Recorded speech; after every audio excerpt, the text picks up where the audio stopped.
In this video, we will discuss the ideal gas law and its effects on leak testing. During leak testing, changes in pressure can occur due to changes in temperature, volume, and number of moles of gas.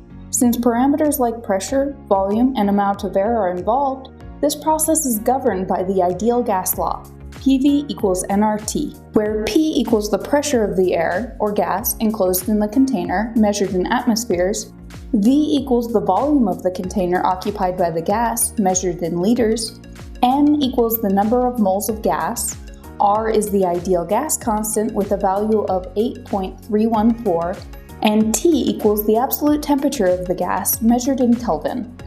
Changes in pressure, temperature, and volume are related, and a change in any single parameter can affect other parameters. When the temperature of the air rises, the average kinetic energy and velocity of the air particles increases. This raises both the pressure and the temperature.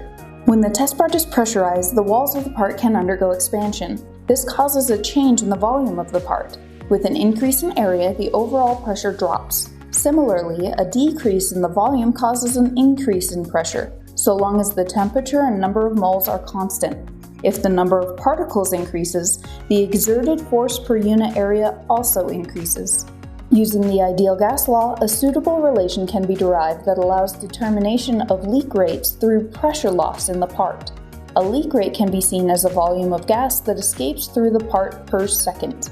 During a leak test, if the separation of the result between leaking and non-leaking parts is not great enough, the repeatability of the process will be compromised.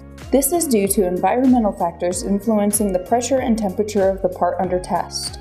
When setting up a leak test, the fill and settle times greatly influence the part's ability to come to equilibrium, which directly affects the test outcome.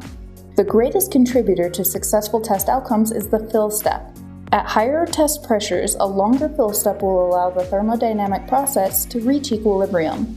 Parts that have more compliance or capability to experience expansion also need to reach a point of equilibrium.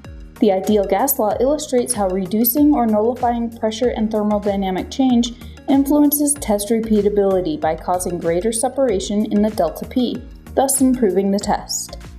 If you have any questions about leak testing your part or application, visit zaxasinc.com, email sales@zaxasinc.com, or call us directly at 801-264-1000.